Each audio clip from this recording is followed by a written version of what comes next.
Good evening and welcome to another edition of Deep in the Heart of Longhorn Sports, your home for news, game recaps, and analysis for all things Texas Longhorn sports. My name is Michael Wien and I am your host tonight, live from a rainy Houston, Texas, Sunday, November 3rd, 9:30 p.m. in the aftermath of Week 10 in college football, an upset-filled Week 10 of college football. We are here to talk about that and some college basketball here today. And joining me to do so, as he always does, is Mr. Emmy Nixon. But before we get to Emmy, make sure you guys like and subscribe if you like what we do here. It helps our algorithm. And make sure you leave us a 5-star rating and review wherever you may listen to your podcast, whether it be Spotify or Apple Podcasts. Emmy, how are you tonight? I'm doing well, man. Tonight we made some adjustments to our show. Originally we were going to do some college basketball, but now, given what transpired yesterday in college football, we're pivoting a bit. And I think y'all will like what we have planned for y'all. We're recapping a couple of the games that we previewed on Thursday with Ohio State and Penn State, and recapping South Carolina's win over Texas A&M as well, and then finishing off with some college football gut check. Absolutely. So let's just start here. Amid a season of unprecedented change in college football with all the realignment that we had, one tradition remains alive and well, and that is Penn State losing to Ohio State. James Franklin now drops to 1-10 against the Buckeyes in his 11 seasons at Penn State. And for all the optimism that was generated the past couple weeks around their new offensive coordinator, Andy Kotelnicki, who comes over from the University of Kansas, had Penn State at 7-0, number 3 in the country. They went from scoring one offensive touchdown last year in their 20-12 loss to Ohio State to no offensive touchdowns this year in a 2013 loss to Ohio State. And that only touchdown came on an early pick six where Ohio State actually spotted Penn State a 10-0 lead. And they still couldn't win the game. So with all of this being said, I want to get your overall reaction to this game, and then we can dive a little deeper into each side of it. Well, I think to start off, you got to start with the self-inflicted wounds that Penn State inflicted on themselves, just shooting themselves in the foot. The penalties.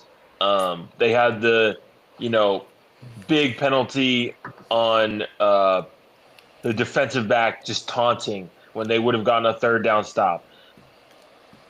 Stuff like that happened throughout the game. And when you're in a game that's as evenly matched as this, and also the history of the matchup is running against you as well, that you have to overcome. We talked about this on the show before. Like, that kind of stuff matters. You have to not only overcome the team that you're playing, but overcome the teams from the past that weren't able to get the job done as well. So it's just pretty clear that Penn State wasn't in the spot to be able to make that jump this year. And we'll see if they do it next year, but it's most likely that they'll have a new quarterback at that point, and who knows where they'll be at. So it's just very disappointing. Yeah, they were really inefficient in the important areas offensively yesterday. 3 of 11 on third down, whereas Ohio State was 6 of 13 on third down. So Ohio State still wasn't great, but they were a lot closer to 50% than Penn State was. And they weren't good in the red zone.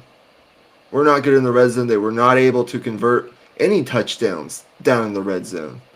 And you can blame Drew Aller. You can blame the play calling. It just wasn't an efficient enough operation down in the red zone. And that's something that we talked about on our preview show. When you get into the red zone, you have to score touchdowns against the team, I say as good as Ohio State, but against pretty much any team if you want to contend for championships. I think Ohio State answered a big question yesterday that I had coming into this game.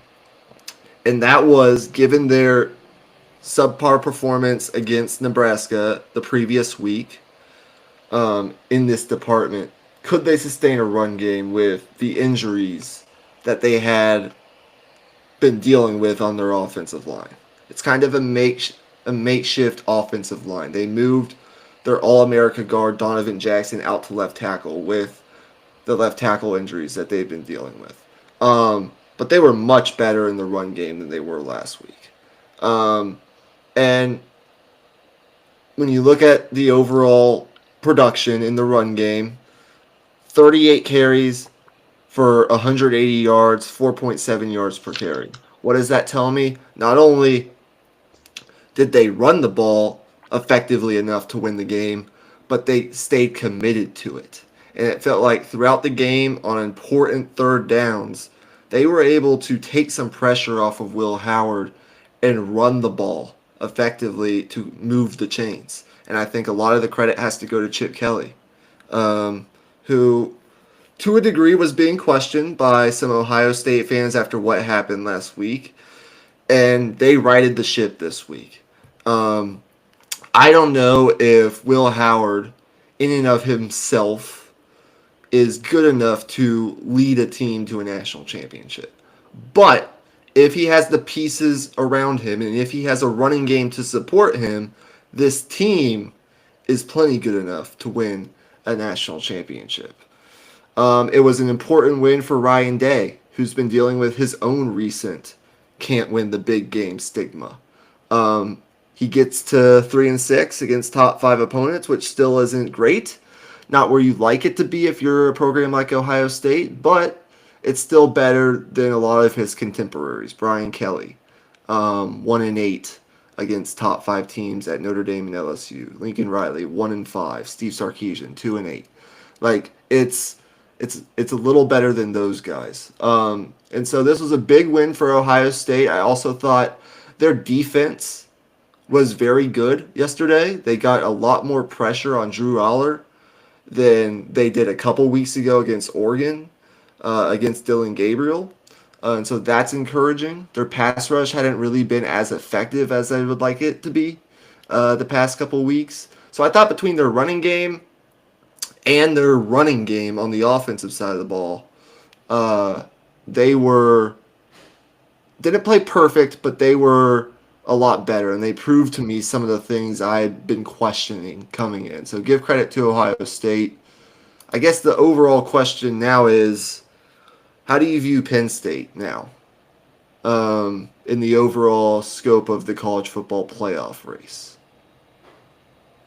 Well, I still think they are 100% a better team than what they were last year. If you look at the 0 touchdowns on the scoreboard from that offense, it would tell you that, they're kind of the same team. But they're clearly much more explosive. They were able to get some big plays in the passing game. And I liked how Drew Aller used his legs Yeah. in the run game as well. Like, that was one of the things I had talked about in the pregame show. They just got beat by a good team. So I think this team has the talent to be able to improve and kind of right the ship the rest of the way. I think the good news is for Penn State, this was the big game. Well, it's good news and bad news. This was the big game you kind of had on your schedule. So from a resume standpoint, you ain't got much left. But from a potential losses in the Big Ten standpoint, you don't have that many left. So there's still a chance they end up playing in Indianapolis for the Big Ten championship game. Yeah, their Playing. college football playoff hopes remain perfectly intact. Um, Now I think Oregon is going to be there.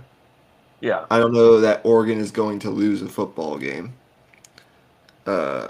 this year, up until the postseason.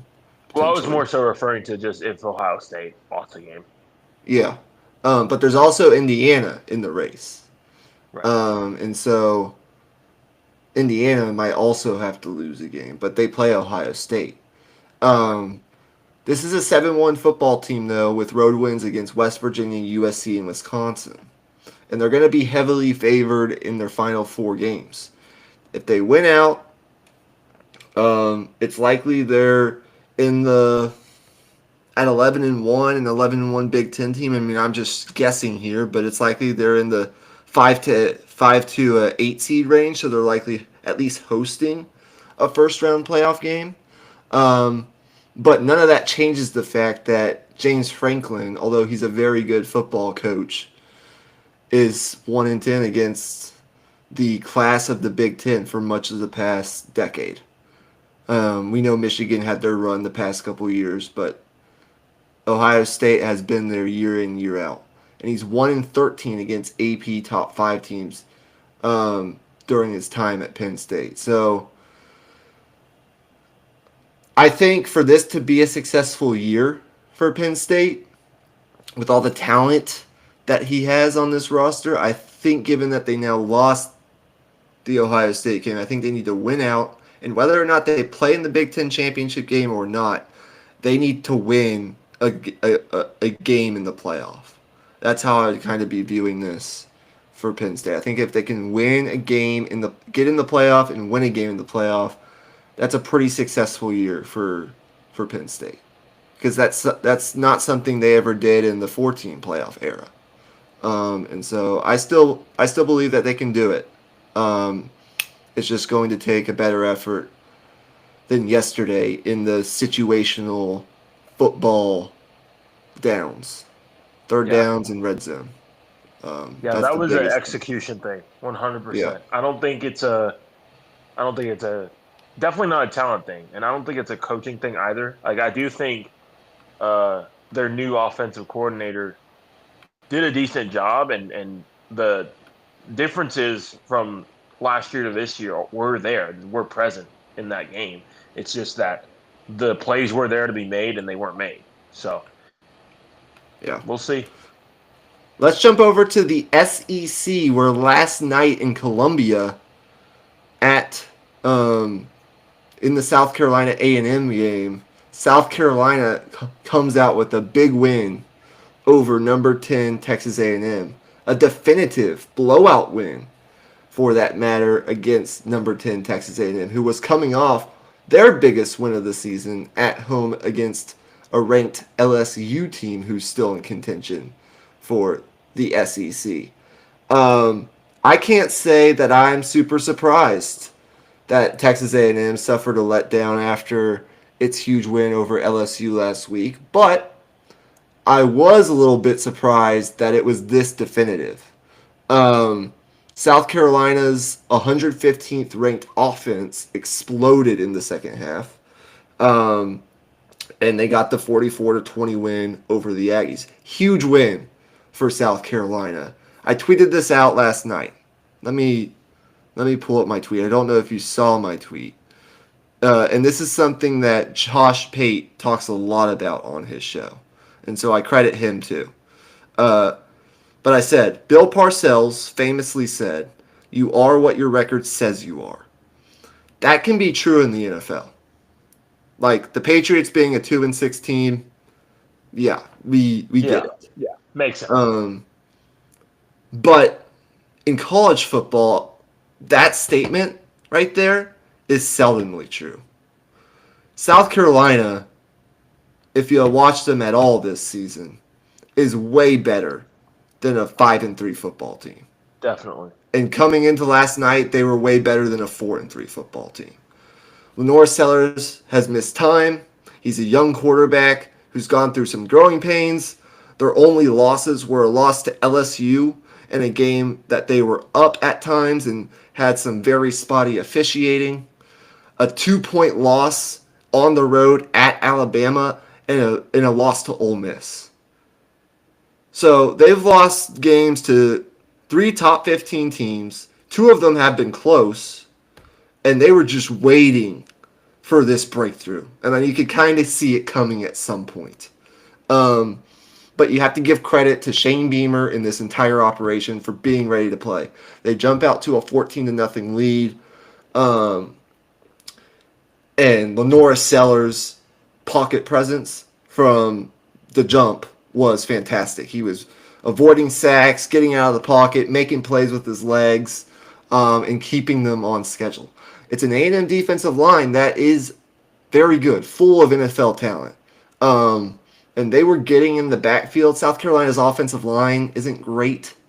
It's one of the weaker parts of their team. But I thought overall, Arkansas, the former Arkansas running back, not Arkansas, Rocket Sanders, really shredded A&M. 144 yards rushing, 92 yards receiving.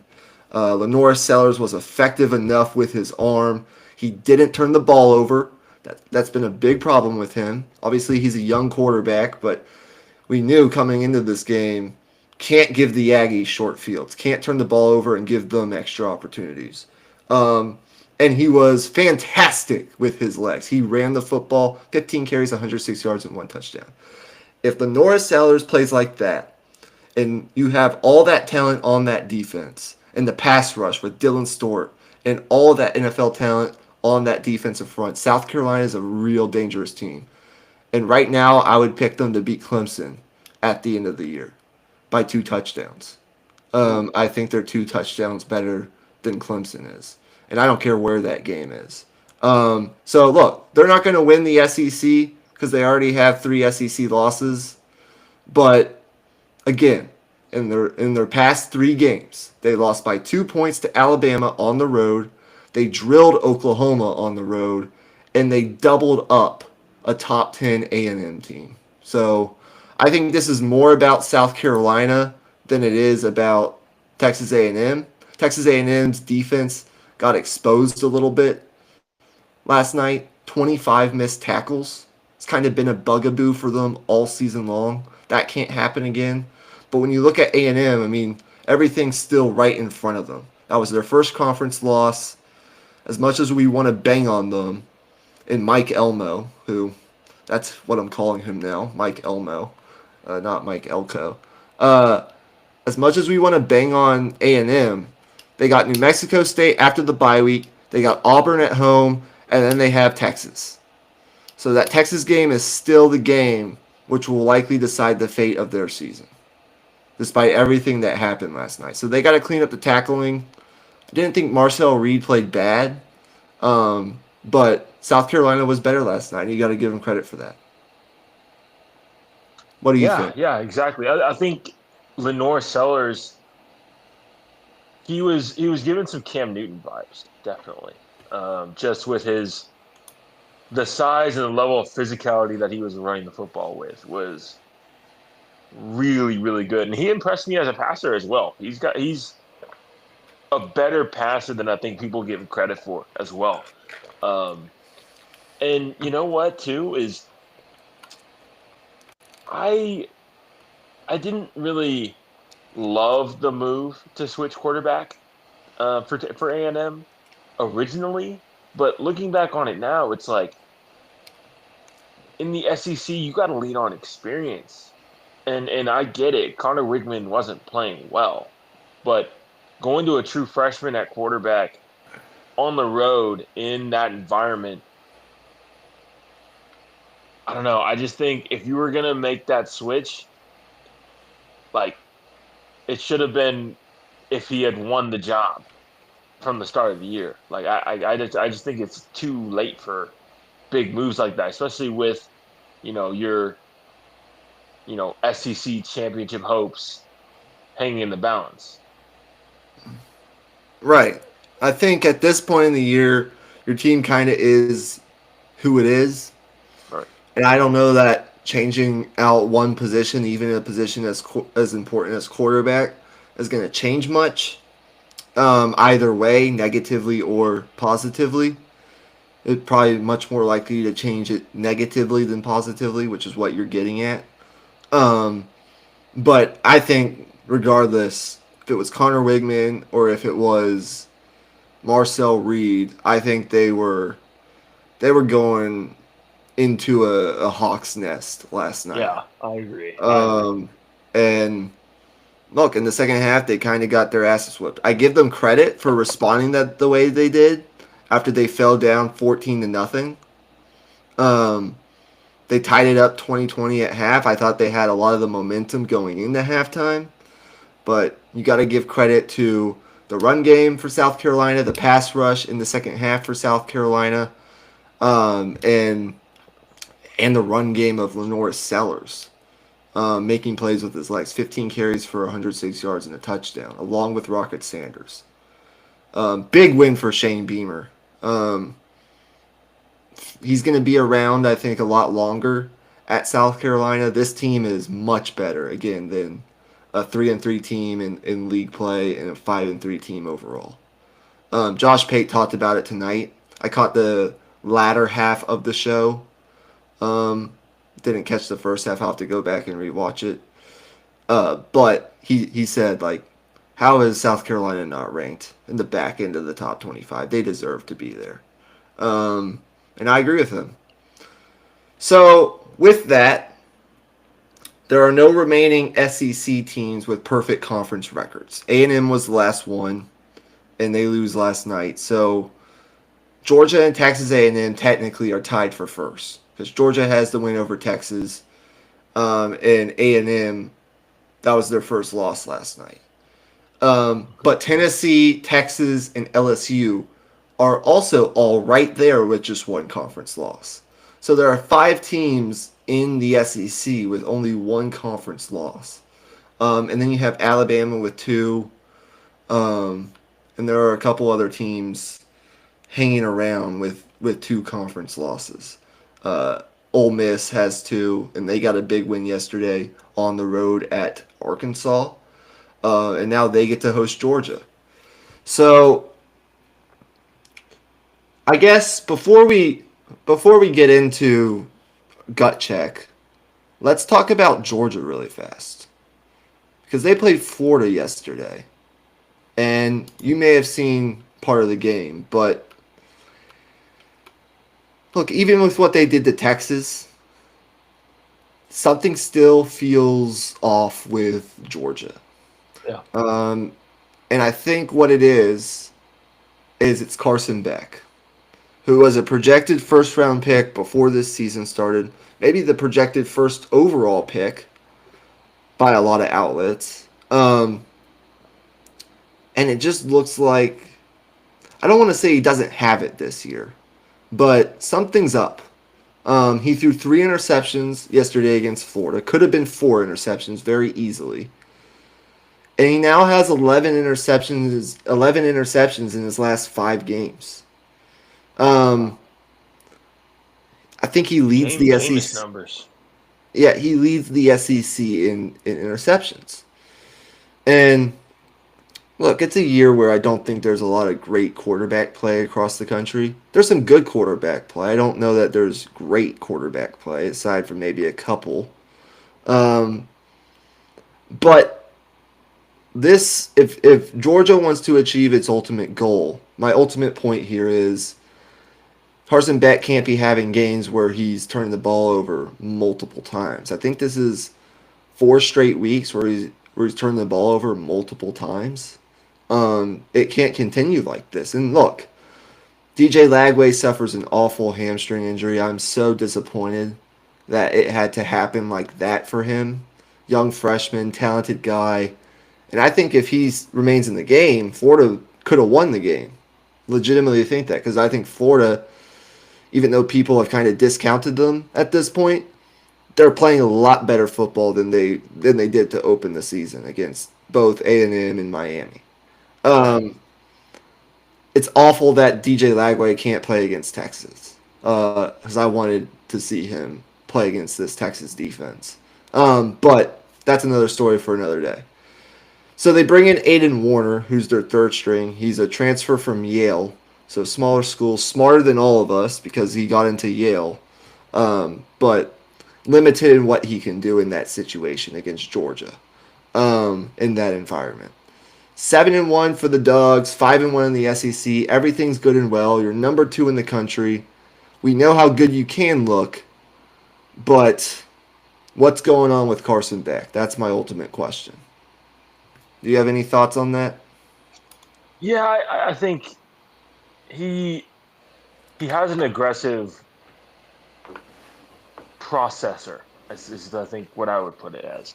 Um, I think similarly to what we see with Trevor Lawrence sometimes, where he's got this big arm and he has the confidence to think like, oh, I could fit it in, I could fit it in, and in reality, you know, 50% of the time that throw is not getting through that, horse like a diamond sized gap, a small gap that you're throwing, small window that you're throwing through. And he just hasn't been able to get away with it. And this year, I don't think his turnover luck has been on his side either. Like in years past, maybe like you have a few of those interceptions dropped, but I think just putting the ball in harm's way in general. And to be fair to him, he did play well last week at times, I thought. Um, but just taking care of the football is so important if you're going to be Georgia's quarterback. And that's what Stetson Bennett did so well.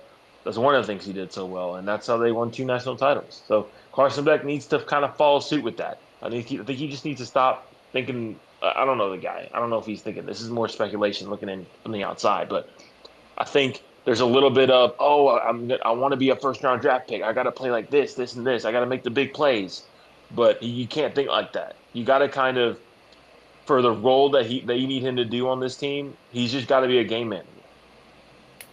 Yeah, I agree. Any other thoughts on any other games in college football yesterday before we go into some gut check?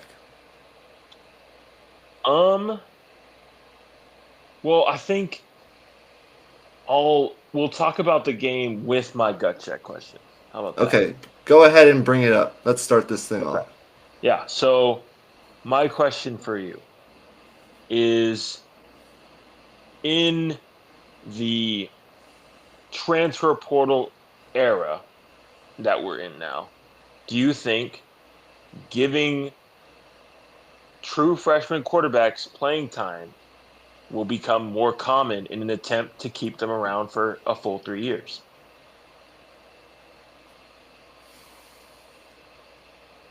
Yes, I think so. At the at most programs across the country who don't have established quarterbacks who aren't projected to go early in that upcoming year's draft. For example, Quinn Ewers or Carson Beck or Shador Sanders. At most schools, say 80% of the schools, I do think that will become true, especially for the higher Okay. rated guys, the high 4 stars and the 5 stars. I Right. think that's got to be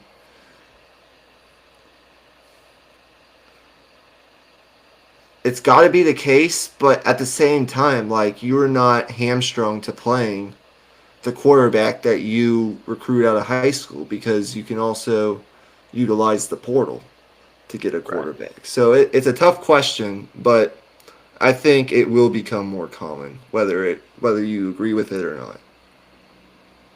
Yeah, yeah, I agree as well. We're already seeing it, so there's no, if, ands, or buts about it. I think it's just a lot of times the best option for a lot of these coaches out there on the recruiting trail. Okay, very simple buy or sell here. Um, to start off gut check from my perspective. Buy or sell. Texas will sweep the next 3 games against Florida, Arkansas, and Kentucky, but they will lose to A&M on the road. What do you think? How do you think the rest of the season plays out? Um,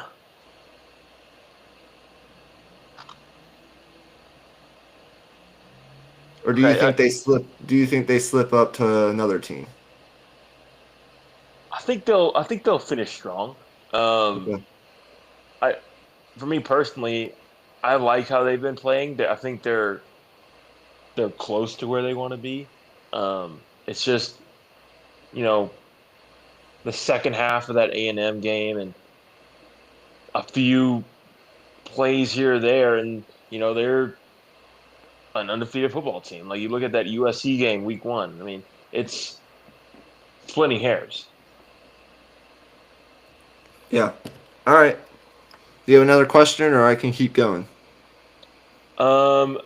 Trying to think of one off the cuff here. That first one was the one I had uh, pre-made.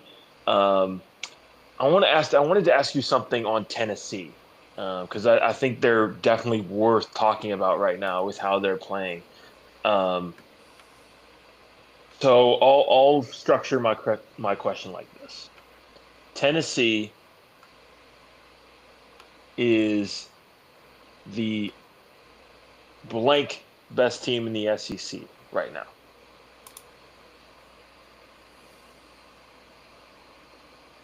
Tennessee is the blank best team in the SEC right now. Yeah, throw me a number.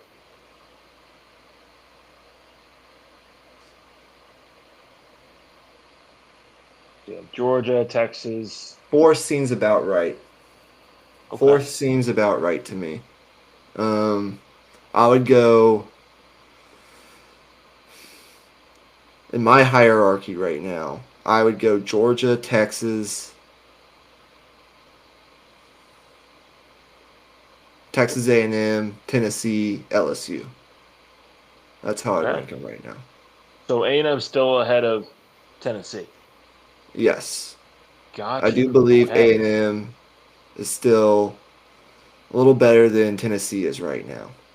Tennessee, their defense is about as good as anybody's. We've seen that. That's been proven to this point. But their offense is so Up and down. schizophrenic Yeah.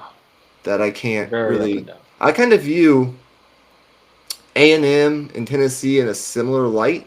A&M's defense isn't quite as good, but they both are playing freshman quarterbacks. Um, and they're both offenses are very run heavy, run reliant to be successful. Right. I think those teams are very close. I'd like to see those two teams play. Um, but I'd rank A&M slightly above Tennessee right now. So Okay. I'd rank Tennessee fourth. Yeah, I think I would flip Tennessee and Texas A&M, and here's why. Um, I think the tackling issues that popped up against South Carolina. Um, Now you can look at their entire body of work and say, okay, but their tackling has been good throughout the season, so this could just be a one-off. But my thing is, Texas A&M is very beat up on the defensive side of the ball right now, especially in that linebacker group.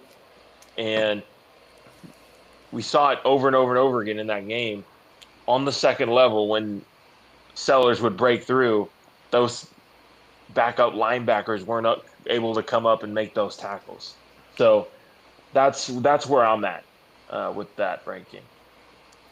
Okay, fair enough. Um, all right. So I have a couple questions here that Okay. are Texas slash NFL draft related. Um, my first question is buy or sell. Um, Ryan Wingo will be the best Texas wide receiver next year.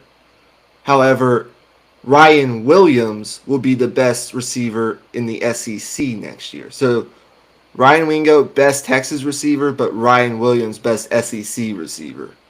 And then my next question is you think with the seasons that they're currently having, even though there have been buzz about both, you think both Jaden Blue and Cam Williams come back to school next year? Um. Okay. I'll start. I'll start with the second question. I think Cam Williams is going to enter the NFL draft. From what I've been seeing, I think there's a chance he goes in the first two rounds of the draft. And at that, from that standpoint, with him being such a huge human, I think personally, if I'm Cam Williams, I go to the draft.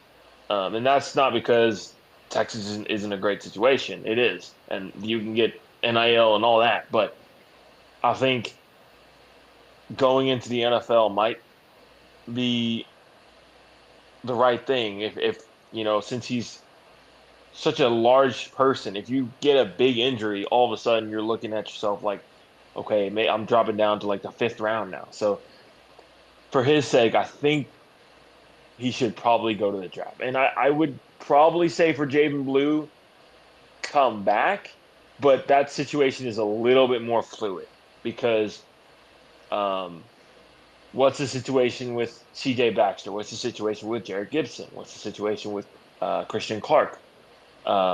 It's very fluid because of the depth that's gonna be there next season. On top of, I think there's a running back recruit coming in, right? Well, there are two freshmen coming in, Yeah. um, but those aren't prospects that I view as ready to be Okay. big Yeah. parts of the offense right So away. not a huge threat for playing time then. Yeah, Yeah, I think Jaden Blue should come back. Given how he's played, I think he's left a lot of meat on the bone this year.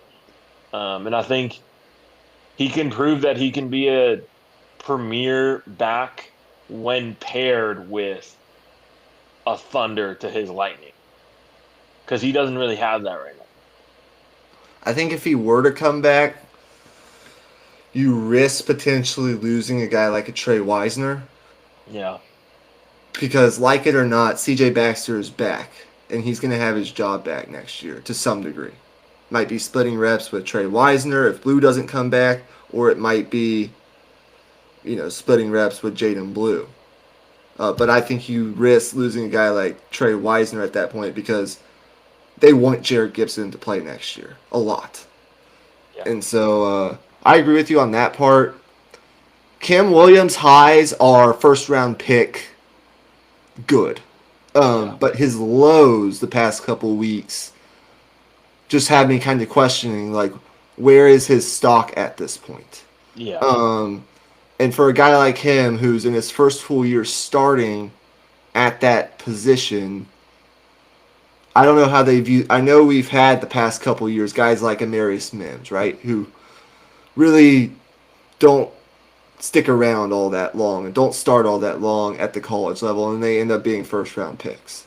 So there is a precedent for it. I just wonder. Look, if it's the Cam Williams that we saw against Michigan, he's going the first round. You can forget about it.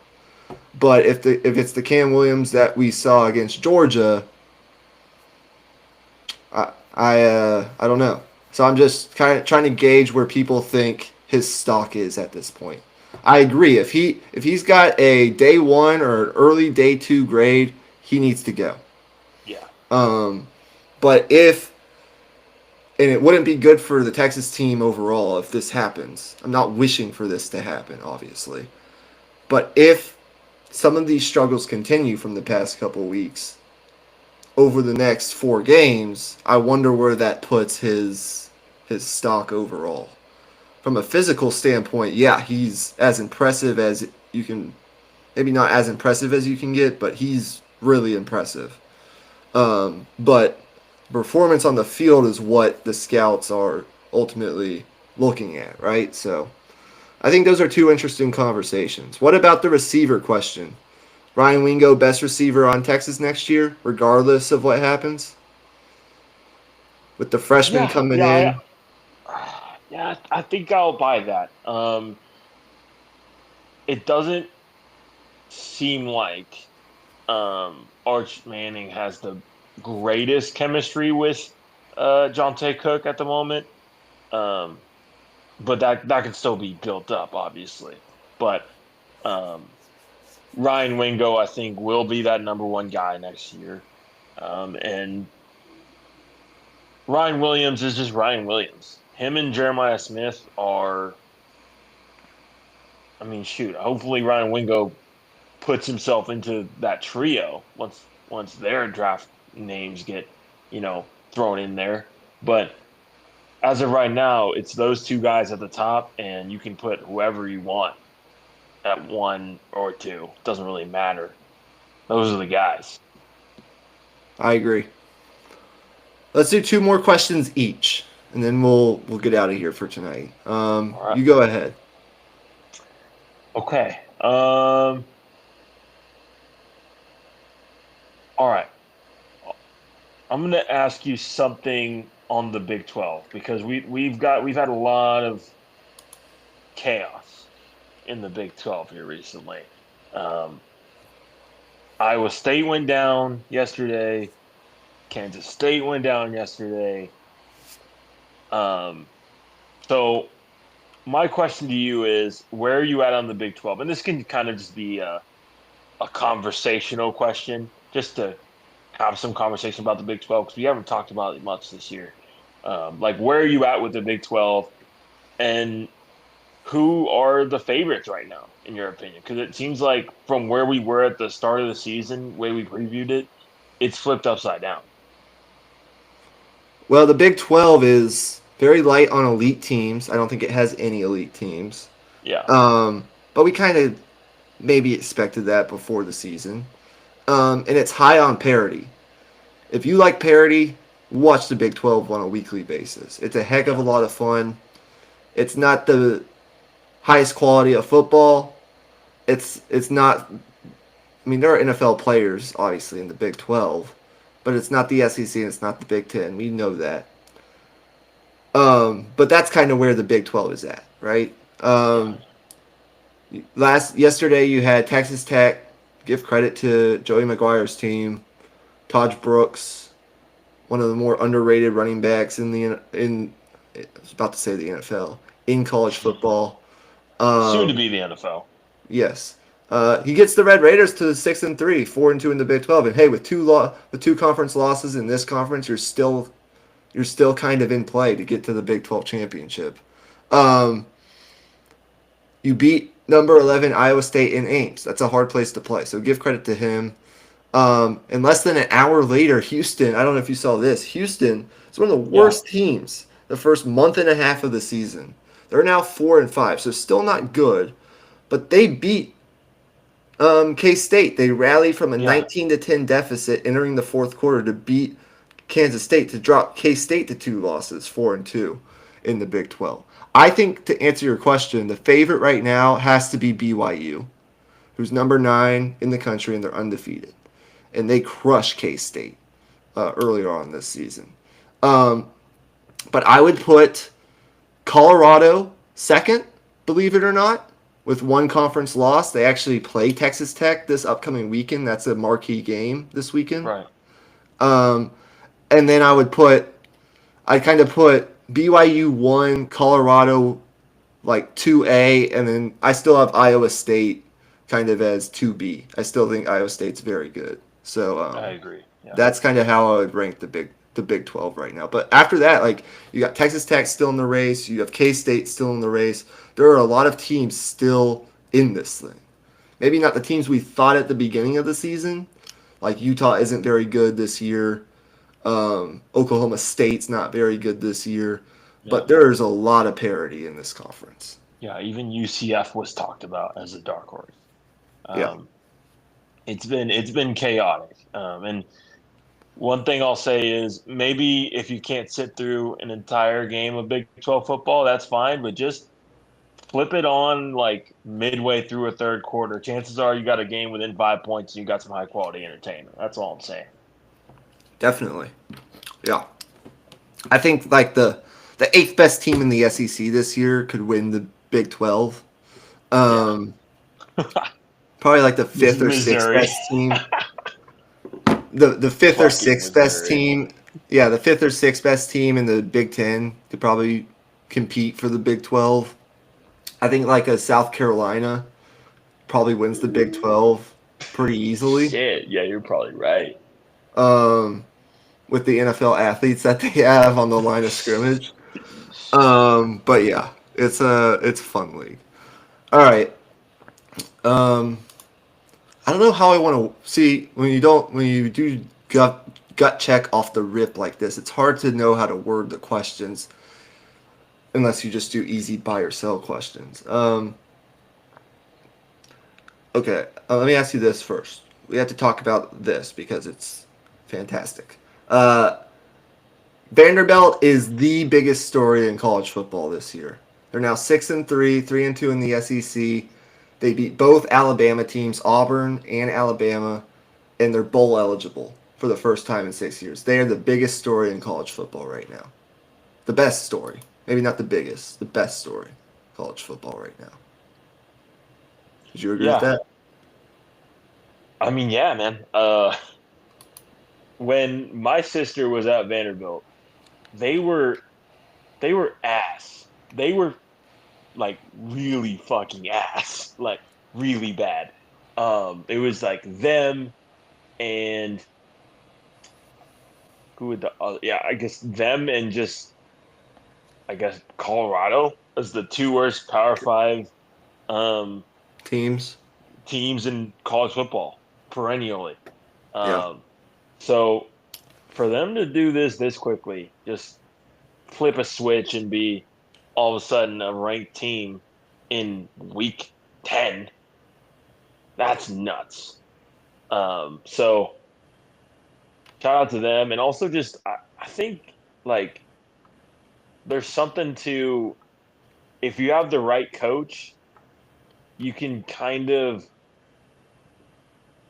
get a group of like, I guess, not like forgotten players, but players that fell through the cracks to kind of transfer in, and then all of a sudden you've got a team because you have the right group of characters in there, and you can build the chemistry quickly if you have that. Whereas if you have high level recruits that didn't play and just want to transfer to so they can play transfer in, it's a whole different type of deal. They're there for the glory, you know. So I think that's the difference with Vanderbilt compared to some of these other teams that went heavy into the transfer portal. 6-3, 3-2 in the SEC, and the two conference losses are a 3 point loss to Texas and a 3 point loss to Missouri. So they're 6 points away from being an undefeated SEC team. They're bowl eligible for the first time in 6 years on the strength of their defense, which was great yesterday. Auburn's terrible. Like, Auburn is bad. I'm worried for the future of Hugh Freeze at Auburn. I thought Hugh Freeze, when he got hired, was the right guy for the job there with what he did at Liberty. And I still believe he can be because he's recruiting at a very high level, despite their lack of success on the field. But they're kind of like Michigan in that they didn't.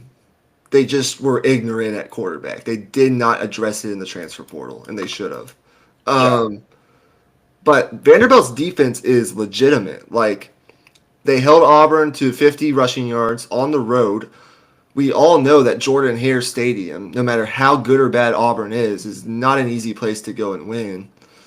I think maybe the better question is who's coach of the year this year. I think it has to be Clark Lee. It has to be either him or maybe Dion if Dion makes the playoff.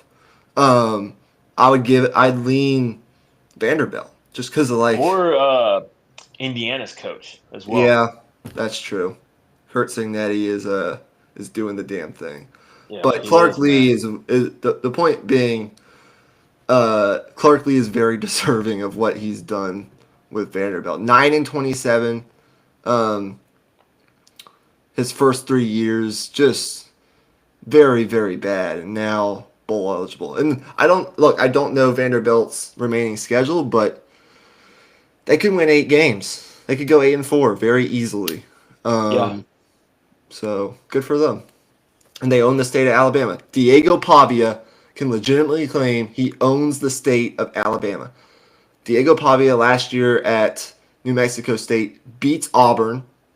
Um, I think it was at Jordan Hare. It had to have been because it wouldn't have yeah, been at New yeah, Mexico State.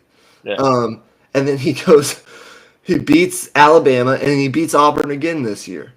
He's 3-0 against the state of Alabama, so that's good Yeah. for him. Great story. Yeah, watch him lose to like Alabama A&M next year just because we said that. All right, last couple questions here. Do you have another one for me before we get out of here? um, let's Can talk be. about some of these transfer quarterbacks. Like kind of update what we think about these guys. Like, um, obviously we know kind of the situation at Oregon. They've hit their stride Yep. offensively. Um, Yep. and then Ohio State, you know, we're still kind of on Will Howard, but we still think with how that team is structured, they can win a national championship. Yep. Talked about that Um, earlier. and then other teams that are in the mix, just throw me some names and just share what your current opinion is on some of these transfers, quarterbacks. Like Cam Ward, where are you at right now with him? Well, Miami's undefeated, and Miami's a highlight reel team. I think he probably leads the Heisman voting. If not, he's He's up one there. B, one A, one B. You put Dylan Gabriel, Cam Ward, however you want to. I mean, both teams are undefeated right now. Both are in the top 5 of college football, and as we know, in the history of the Heisman, I mean, the award typically goes to the best quarterback on one of the best teams. And I love what Ashton Genty is doing. He's great for college football. If he played for Miami, he might be the Heisman winner. If he played for Texas, he might be the Heisman winner. I don't know that he's going to get it playing at Boise. Yeah. Um, but he'll be in New York. Like he'll be on the finalist stage. And But that Cam means a Ward's lot. been Cam Ward's been, I think, what we thought he was at Washington State. One of the best quarterbacks in college football. I think I'd rank him right now above Quinn Ewers. I'd rank him above. I don't know where. How do you compare Dylan Gabriel and Cam Ward as NFL prospects? You probably As give the NFL edge. prospects, I give Cam Ward the edge. Yeah, If he can just rein it in on those out of structure plays, he's a lot to be a first round pick with the talent he has. It's just that he's so erratic when he runs out of the pocket and is trying to throw downfield. I guess he's just got that gunslinger thing going for him, but yeah, it hasn't been working. yeah. He's got kind of the I don't know he commits a lot of the Cardinal quarterback sins, things Yeah. that you never would coach your quarterback to do. Um, he does them, and a lot of times he does them actually pretty successfully, more Yeah. successfully than 95% of quarterbacks can. I view him as a first round pick. If he continues to play like this, I think he will be. Just because I don't know that there's a lot of first round quarterback locks right now with the way some of these guys are playing. Um, Yeah, to I me it's think two Quinn guys right now. I think Quinn Ewers will be a first round pick because I think somebody is going to take a shot on his arm talent. We know Shador Sanders is going to be there. We know, but other than that, like, what do we still think Carson Beck is going to be that? Maybe. I don't Um, know, man. I mean, look, with the state of the NFL, there are going to be quarterback needy teams. They're going to need a quarterback, and Definitely. they're going to Yeah. take a quarterback, whether you agree with it or not. Like the Um, Giants are 100% taking a quarterback this year. yeah. Like they're not going to wait around another year. Absolutely not. So I mean, So, look, we probably don't have time right now to discuss it all. It's probably I mean, the quarterback conversation could be an entire episode. yeah. But right now, I think it's two best transfer quarterbacks have to be Cam Ward and Dylan Gabriel by far, right? Oh, yeah. Unless we're Yeah. forgetting someone. No, I think that's it, dude. Like there's not really a guy that comes to mind. All right. Well, you asked me about the Big 12, so I'm going to ask you about the ACC. because I know we don't really talk about the ACC.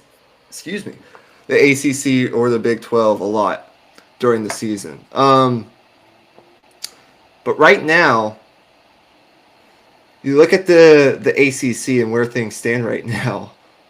I think we're on a collision course for Miami, who's 9-0, 5-0 in the conference, and SMU, who's ranked in the top 20, 8-1, 5-0 in the conference. They don't play each other during the regular season. I think those two teams are going to be the teams that meet in Charlotte for the ACC championship, given what we saw from Clemson yesterday. Do you agree with that? Or do you kind of view things in the ACC right now? Um, well, personally, it's four teams that are in the mix for it. I think Miami is in the driver's seat, of course, being a undefeated team with premier wins. SMU, of course, will be in the conversation come the end of the season. But the other two teams to me are Clemson, and then after what happened yesterday, I kind of want to throw Louisville in there. They're I think they're 6-2 or 7-2 at the moment. And look, I mean, with the level of defense that they play, um, if say something happens to SMU, which it's college football, anything can happen. Um, I think you can make an argument for them. I really do. I would lean towards Miami and SMU right now. Miami might be the only team that can fall behind 28-17 to Duke and then end up winning by 23. Yeah, They're just that kind of team. Cam Ward, really good yesterday, 25 of 41, over 400 yards, 5 touchdowns, and a pick. A Joe Burrow-esque performance. yeah, And I mean, they're that guy Restrepo, very good receiver. 8 catches, definitely. almost 150 yards and 3 touchdowns. So they've got the firepower that they need. Their defense isn't. Their defense sometimes leaves a lot to be desired, but when you can score as much as they can, it might not matter. At least for the regular season, in the conference that they're playing in. Um, SMU though, with what they've done moving up from the group of five. Half the country still doesn't know that they're in a Power Five conference, or a Power Four, whatever we call it Yeah, nowadays. Um, and they've throttled their past couple opponents. Pittsburgh was undefeated going into yesterday, and yes, they were overrated. They shouldn't have been ranked where they were because they hadn't really beaten anybody. But they beat Pittsburgh 48-25, and their quarterback is underrated. Nobody knows who he is. Kevin Jennings, he's very good. 17-25, 300 yards, 2 touchdowns. They've got a really good running back, Rashard Smith, 23 carries, 160 yards, 2 touchdowns. They lit Pittsburgh up. And they've got a pretty good defense. The Mustangs are not to be slept on in this whole ordeal. I don't yeah. know what their remaining schedule looks like. In fact, I'm just going to do a quick Google search because I'm curious what their remaining schedule looks like. And we can kind of compare that to the others. I don't know that Clemson is. It's going to be tough for Clemson given they have. They have two losses now. Yeah, those other two teams are going to need a miracle. But I still like if we're actually deciding like which one of those three are the better team. Like I still think Clemson probably is favored on a neutral field against SMU. If we're looking at it from like Josh Pate's model type of standpoint. Probably, but might be favored against them. Can you beat them though? Yeah. Right now, SMU at home against Boston College, at home against Virginia, at home against Cal. Oh boy. Yeah. I don't think So they're three losing the home game. games. Yeah, I don't think they will. I take everything I say back. Yeah, I don't think they lose, man. I don't know what I could be jinxing Miami's them right schedule now. is, but I don't know if that's going to matter either. So, Yeah, I don't think so either. all Yeah. right, a couple more minutes here. Any other questions? I might have one more for you. Do you have one more for me? Just a quick one, quick hitter. No, no. I think I'm good on all the questions. Just go ahead and give me yours. We can call it a night. Okay. What do I want to ask you? All right, just a quick hitter here. You think Texas basketball beats Ohio State tomorrow in Las Vegas? Yes. Okay. Just yes. I mean, no real analysis on that yet. We'll have some reactions to that game possibly. Yep. I'll see what I can do in terms of watching it, but um, yeah, I'm excited for this Texas basketball season just because I'm actually gonna get to watch their games, Yeah. and they're gonna be on SC Network a lot more often. So I'll be like, Yep. so I'm gonna actually have their games. Yeah, and it's the same thing with Texas baseball when Yeah, that comes around. Um, literally yeah. couldn't watch any of them last year, damn near. If you are if you are like myself, which not everyone is, you will be staying up late tomorrow to watch Texas and Ohio State, which starts at 9, and Oh boy. Gonzaga Baylor in Spokane, two top 10 teams preseason, start at 10:15. You'll stay up late to watch that game too. Oh boy. After Chiefs and Buccaneers. All right. Well, that's going to do it for tonight's episode of Deep in the Heart of Longhorn Sports. Hopefully, you enjoyed uh, our game reactions and college football gut check. We'll try to do that more often as we get closer to the college football playoff. Right now, the schedule is going to look something along the lines of this. It's a weird week. I'm leaving town on Friday for the weekend. I'm going to Washington, D.C. for the weekend. The main event being I'm going to the Steelers Commanders game on Sunday, which should be very, very fun. Yeah, should be very, very Um, good. right now, though, we all know it's a weird week. College basketball is starting, obviously, but Tuesday is election night. Josh Pate's moved up his show on Tuesday. So he's not going to interfere with election. I know a lot of channels in general aren't doing stuff on Tuesday. We're not going to be recording Tuesday like we normally will be. Emmy's got plans. I'm going to have stuff going on. So we're going to have a little bit of a makeshift schedule this week. We're going to record Thursday as always, I'm presuming. And I think in place of Tuesday, we're going to do our NFL stuff on Wednesday. So you guys can look forward to probably something, couple episodes, those 2 days. And I'm going to try to get something out solo tomorrow night.